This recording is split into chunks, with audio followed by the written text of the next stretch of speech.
Hi, thank you for joining us for another Sporting Communities podcast based on mental health.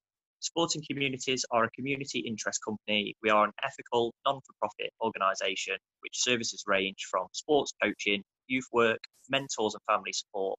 We are a training academy delivering a range of qualifications, and we also have art and play services.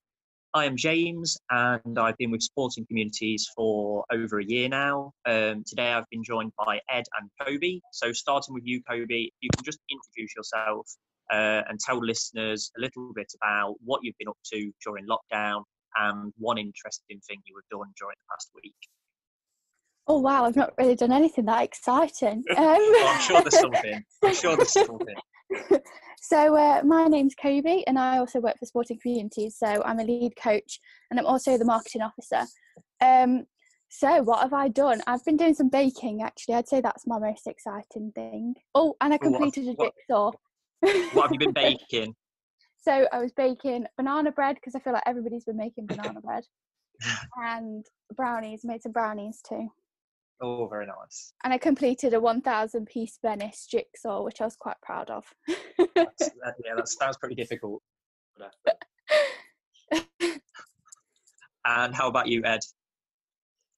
So I'm Ed. I've been working with Sporting Communities for about 5 months now. I'm the Derbyshire Development Officer, but I also do some coaching as well. One interesting thing that I've done this week, I've literally not stepped outside my house, so probably just been in the back garden with my dog, I think. That's a good enough one. Yeah, it's not bad. Yeah. So I've just been filling my time doing that, really, watching some films, getting through Netflix and going outside in my garden with my dog. Yeah. Oh, very good. Well, since I put you two on the spot, I feel like I should probably answer the question myself. Yeah. So I've taken part in a couple of pub quizzes. Well, I say pub quizzes. Obviously, we're doing it ourselves online. I did one for a group of lads on Saturday night, which was a good laugh. I got a few comments raised about the questions I was asking, but I think it was all fair. And then on Sunday night, we took part in a family quiz one just for Easter. And we managed to finish 3rd out of 6. So me and my missus were quite happy with that, to be fair. Yeah. And we were expecting to finish rock bottom. So anything above rock bottom, we'd have been happy with. So 3rd, we were delighted. So I did do a quiz Sunday night with my mates, and I came last. So, Ed. There you go. I let the team down. I know.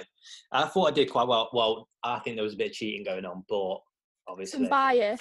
Yeah, I'm not gonna start pointing fingers, but I've got one on Thursday, so let's hope that I come out top, because if I don't, I will throw a tantrum. Well, there you go. You heard it here first. I'm not competitive. What? Great stuff. So, as I said at the start, this is another podcast based on mental health and what we can do to help during this difficult time during lockdown. We have had a couple of questions sent in during the last week or so. So I'm just going to read out 2 questions that we're going to cover today and then outline how we're going to help cover them. So the first of the questions was, I think my friend is struggling with their mental health, but I don't know how I can help. So we'll get onto that in just a second. The second question that we got sent in was, I've been trying to speak to everyone as much as possible, but they are all telling me their problems, and now I feel overwhelmed and can't find any time for myself. What can I do? So the purpose of today's podcast, we are going to look at how we can help others by starting a difficult conversation. That'll help answer the first question. And then we are going to look at how we can make sure we are looking after ourselves. So firstly, I'd just like to start around mental health, what we understand about mental health and what it actually means, and almost the stigma that comes behind it. So Ed, do you want to just start us off your understanding of mental health and, unfortunately, the negative stigma that sometimes that creates? So my understanding of mental health is basically anything that isn't physical, so you can't necessarily see it. So I'd say anything to do with outside of your physical well-being is your mental health as such. So I think that a lot of the time the stigma linked with it now is that I think everyone's jumping on the bandwagon or making an excuse of mental health, and I think that there's definitely at the moment levels, and I think it's how someone perceives themselves as having it. I think I completely agree. it's a very difficult one to actually nail down and say if someone is either anxious or just worrying, depressed, or just a bit sad. So I think it's a really difficult one to kind of dive into. But yeah, that's sort of my basic understanding of it. I just think Yeah, fantastic. I just think that like a lot of people obviously just instantly think they're attention seeking, and I think that's such a negative like connotation with mental health. As soon as somebody says, look, my mental health isn't great, that's it straight away. Everyone assumes they're attention seeking. And I just think, like, at the end of the day, I think when we attended that course, James, you put it great yourself when you said everyone has it, everyone has mental health. It's just how you look after it. Like, and some people, just like physical health, some people's physical health is a lot better than others.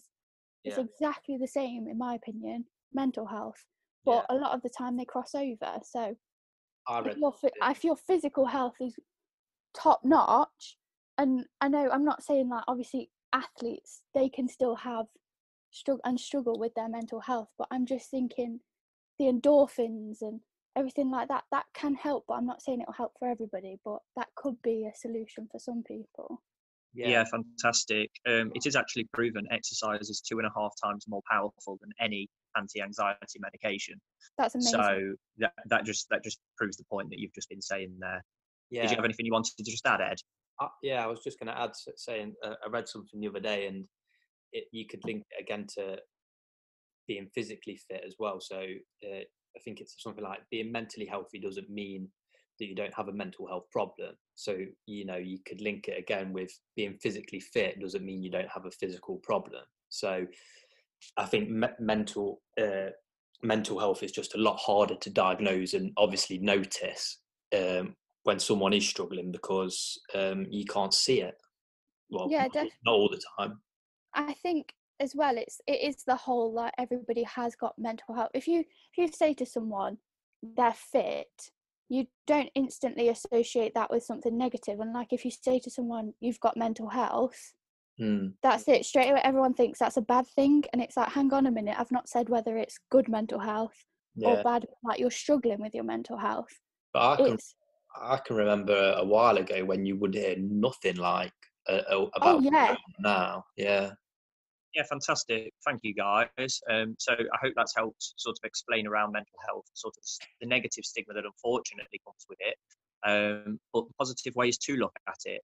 As we've been mentioning there, everybody has mental health. We're all on the continuum of mental health, and we fluctuate from time to time. So we might wake up one day and our mental health is in great state, and we might wake up the next day and actually we're feeling a bit down or we're feeling anxious, and it's learning how to build mechanisms so that we can help to deal with that. That might be for ourselves or it might be for other people. Normally we'd know that ourselves. But yeah, thank you for that, guys. So next we're going to try and cover the first question, which, just going back to it, was, I think my friend is struggling with their mental health, but I don't know how I can help. Just starting with you, Kobe, have you got any suggestions for things that they can do just to try and help their friend that they think is struggling? Personally, I think it is very difficult, and I completely understand where they're coming from. Like, it is difficult and it's not going to be easy, but at the same time you've got to think, if it's hard for you, imagine what it's like for them. And I do think just letting them know that you are there for them, the small things, like I've seen a lot of things on like social media now, people are sending each other little cards that just say, like, I'm thinking of you. A lot of it is for like NHS staff, but it's not necessarily the route you have to go down. You could just send it to a friend that you know is struggling, and just let them know that you are there. And like, you can just sit and have a conversation with them on the phone, or just, do you know what I mean, just knowing that they've got almost a shoulder to lean on. Yeah, I think that's a fantastic point. I'd actually heard as well about another group that set up just an emoji. So if they were feeling a little bit low one day, rather than actually having to put it into words, they could just send an emoji so that person would then ring them. That's a really good idea. I know, actually, at one school I've been at, sorry, bringing it to the teacher side of things, but at one school I've worked at, they actually have a board and they ask the students how they feel in that day, and they can move and they understand throughout the day their mood can change, so they change their mood. So even just like you say, using those emojis in a group chat with your friend and just saying like, look, today's not a great day, but say that's just the sad face emoji, or maybe it's just a blue love heart or something that they can just pick up on and think, right, they need my support today. Yeah, fantastic. Did you want to add anything to that, Ed? Yeah, I think it just depends on your relationship with the friend. I think a lot of things come into play. So I'd say at first, yeah, how well, what connection you have and what relationship you have with that friend, and what sort of breaking down them barriers. If they, some friends feel more comfortable talking to some people than others. So I think a bit of trial and error. I think if you know there's an issue or something, or I think you can try a few different things. So maybe like what Kobe said, is just letting them know you're there to talk.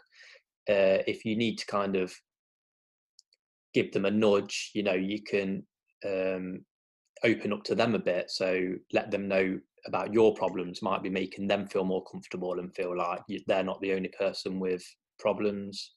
So they feel a bit more obliged to share what's up. So there's a couple of different things like that, I guess, that you could do, but it just again depends on your relationship with them. I think linking with that as well, I think if you have say it's a large friendship group, and like you say, it's your relationship, if you know that they're closer to another person in particular, it might be worth just dropping that other person a message, just being like, oh, hey, have you noticed that such and such doesn't seem like themselves today? Yeah. Is there a way I should approach it, or would you like to approach them? Just letting them know that you are all there for them. Yeah, I think as well. Yeah, that's a great point. Trying to make them laugh isn't a bad thing either. Oh no, bit of comedy never hurts. Yeah, so I think if you know they're struggling, you can't get out of them what the issue is, or they don't want to. I say a worst case scenario. It's quite a good case scenario really, but being able to make someone laugh is a really good way of kind of putting them in a better mood at least. Yeah, I think that's a really good point. I think it's important that if we're trying to start these conversations, if we are worried that someone, actually say Kobe, is feeling a little bit low or something like that, we're gonna start that conversation. It's making sure we're doing it in the right way. So making sure that we've actually got the time set aside to be doing it. Making sure that we are empathetic rather than sympathetic. So we're not belittling their problems. We're making sure we are actually listening to their problems that they're coming to us with. But more importantly, we're actually speaking to them like a friend would. So rather than trying to solve the problem for them, we're listening, and then we're trying to make them feel better. And the best way to do that, as you say, is through laughter. If you can pick up the phone to your friend and you can have a bit of a laugh and joke and everything like that, I guarantee they feel better when they put the phone down. Have a quiz night. Yeah, there you go. The problem might not be solved, but I guarantee you feel better. It's like their little escape, isn't it? It's of course. Just giving them that time to escape from the thoughts that are causing, I don't know, just all these negative thoughts. It just gives them that time to escape. Yeah. I think it is important just to say as well that not everybody's going to be ready to talk right away. Exactly. So it might be that you pick up the phone and you know something's wrong. You can sense something's wrong, but they're not ready to talk yet. Just let them know. The door's open anytime and you're there to listen whenever they're ready to talk. Silence is actually very powerful. So if it suddenly goes silent on the phone for 30 seconds, I guarantee they're ready to talk after that. So use the silence to your advantage. Yeah, go on, Kobe. Yeah, it's actually a well-known. I say trick. Technique is probably a better word. That if you actually hold back and pause, and you're in control of the pause, they will feel obliged to fill it. So whether they fill that with what they are thinking and what you feel like they need to tell you is a different thing, but they will feel obliged to fill that pause because they're bound to feel that awkward, oh no, it's silent, I need to fill it sort of thing. Yeah, no, that's a great point. So hopefully that's helped to answer the first question that we got sent in. We're now going to have a look at the second one. So just going back to that, it was, I've been trying to speak to everyone as much as possible, but they are telling me their problems, and now I feel overwhelmed and I can't find any time for myself. What can I do? Ed, are you happy to start with this one? Yeah, it's a difficult one because when we've got so much more time on our hands, everyone being locked inside, I think a big thing is kind of connecting with others at the minute. So in terms of doing something good for your own mental health, staying in touch with the people that necessarily you wouldn't have got to if you in our busy lives. But in reference to the question, um, I don't think you've got to be human about it and know that you can't do everything. You can't do it all. You can't solve every problem. Um, so I think that your own self-reflection is good in this situation.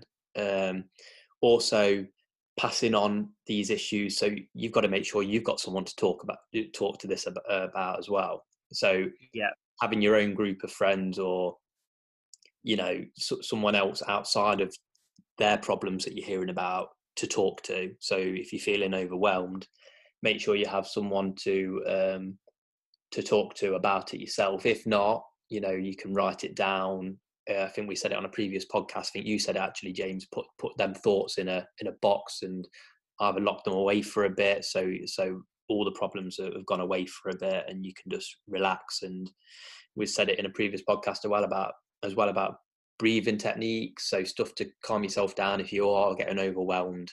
Being able to take yourself back outside of these problems and talk to someone, I would say there's a couple of tips. Yeah. yeah, fantastic. Is there anything you'd like to add, Kobe?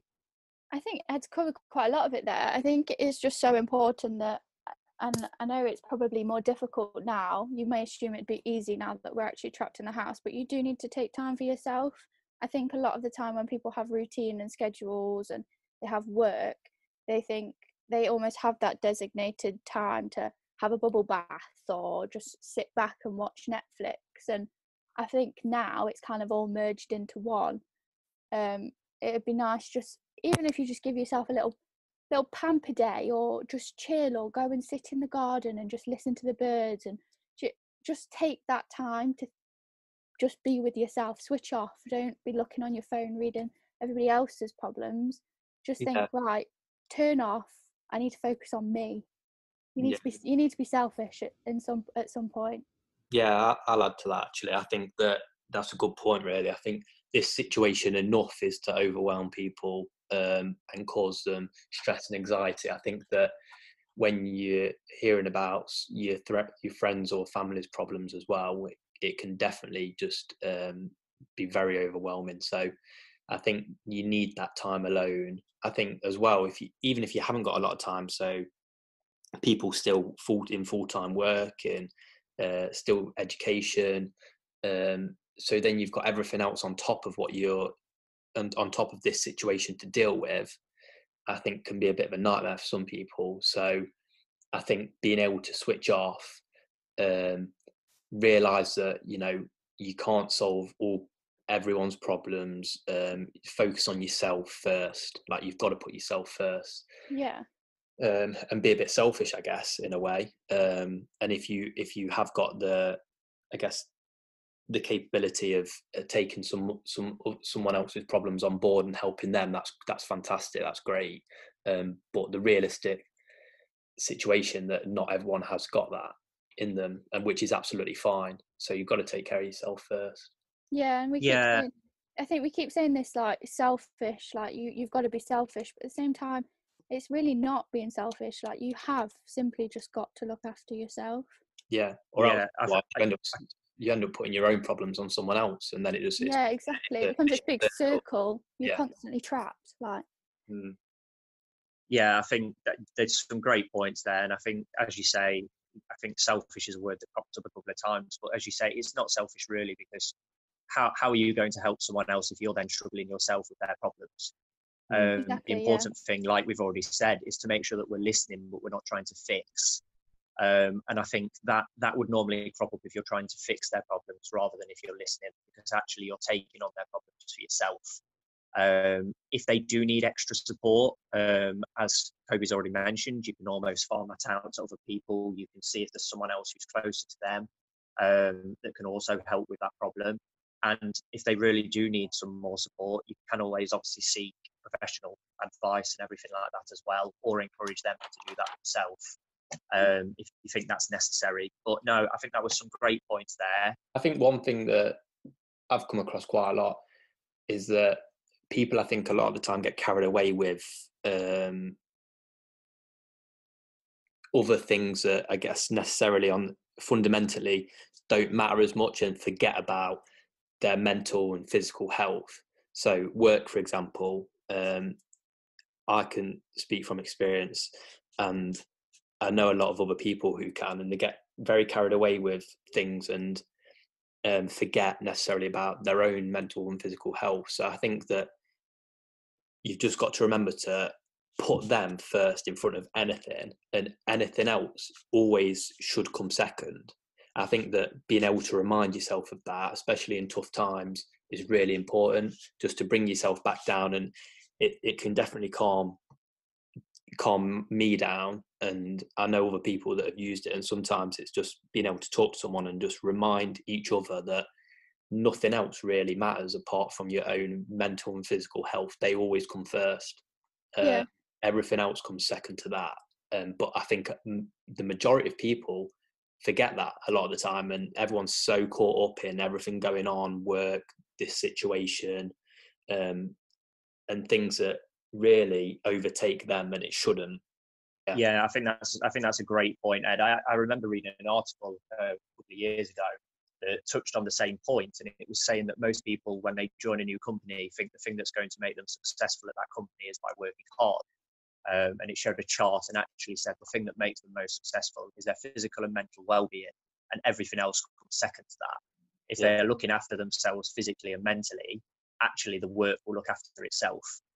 And so I think at this time when we are all locked down and everybody is finding it tough, I think that resonates more than ever, to be honest. Yeah, I agree. Just remembering that, again, we're human, we're going to make mistakes, we're going to have problems, but if we are able to put them first and deal with them, then I agree.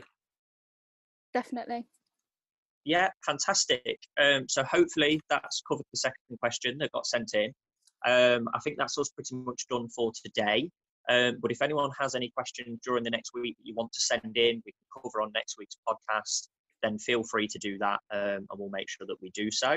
Just a quick reminder as well, we are on Facebook Messenger under SC Sup, and you will be able to find a timetable for which coaches will be on and what times on that page as well. So if you want to come on and have a chat, feel free. So that's goodbye from me, and goodbye from Ed and Kobe. If you want to say your goodbyes. See you later. Bye, guys. Great stuff. Have a good week, everyone. Thank you. Cheers. Bye. Bye.